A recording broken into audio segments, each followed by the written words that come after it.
Á 8. áratugnum spratt upp sú hugmynd að besta leiðin til að byggja betra samfélag væri að hætta að reyna að byggja betra samfélag. Best væri bara að sleppa og slappa af.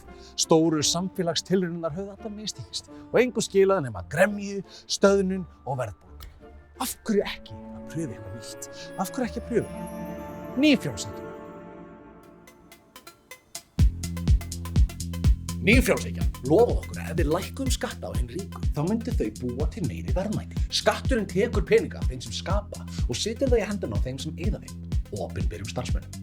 Væri ekki nær að láta fólki sem býr til peninga halda peningunum svo þeir geti búið til enn meiri peninga.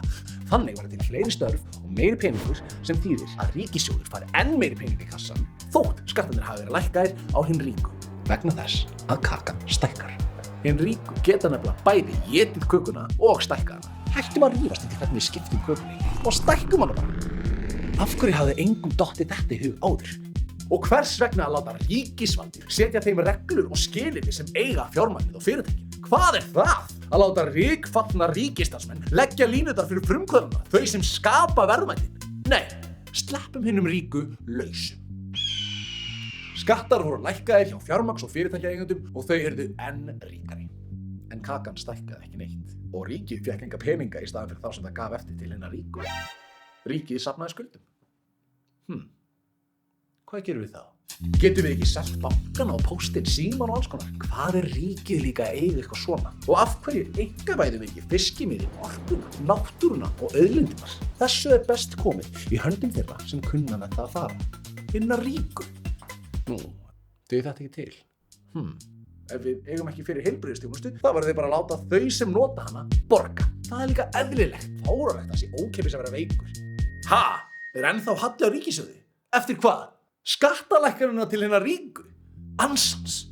Þá verða hinn bara að borga hærri skatta. Frystum persónuafsláttinn, lækkum barnabætur, hækkum skatta á fátækasta fólkið. Já, það hefur gott á því að taka eitthvað þátt í þessu samfélagi. Hinn ríku get ekki borið þetta allt ein. Skattleggjum öryrkja, eftirlaunafólk og fátæka. Þeim er nær. Ef þau vil ekki borga skatta, getur þau bara hætt að vera fátæk og orðið rík. Ekki borgum við ríka fólki skatta. Veistu af hverju? Veistu það ekki? Því annars yrðum við aldrei svona rík. Þá værum við bara umkomulaus eins og öryrkjarnir. Getur ríkið ekki borgað fyrir mig launin sem þarf að borga starfsfólkinu eða til að reka staffið og fyrir að loka fyrirtækinu eða opna það aftur? En ef ég kalla nýja bílinn minn nýsköpun eða þróun, get ég þá ekki fengið skattaafslátt á það? Og fyrir að kaupa hlutabréf? Og vélinn sem ég langar að kaupa, má ekki segja að hún sé umhverfisvæn til að fá skattaafslátt? Ok, líður mér betur? Nei, mér líður rassnalega, eins og ég fái aldrei nóg. Af hverju má ég ekki eiga flugvöllinn og vegina? Af hverju þurfa allir að eiga það sem ég get aldrei sátt? Þú veist, hvað hafa allir gert nokkuð tímann til þess að geta fá að eiga allt? Er það ekki ég sem ger allt þetta? Ég vil eiga vötnin og árnar, ég vil eiga fjöllin, hverina og eldgosin, ég vil eiga elliheimilin, dagheimilin, spítalana, skólana, bankana. Ég vil eiga alla peningana. Ég vil eiga fólk. Eða allavega að leigja fólk.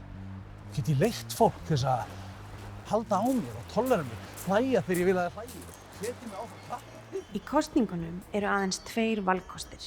Annarkvort leyfum við nýfrjálshyggjunni að gleypa í sig samfélagið eða við losum okkur við hana og kjósum hinn valkostin. Sósíalisma.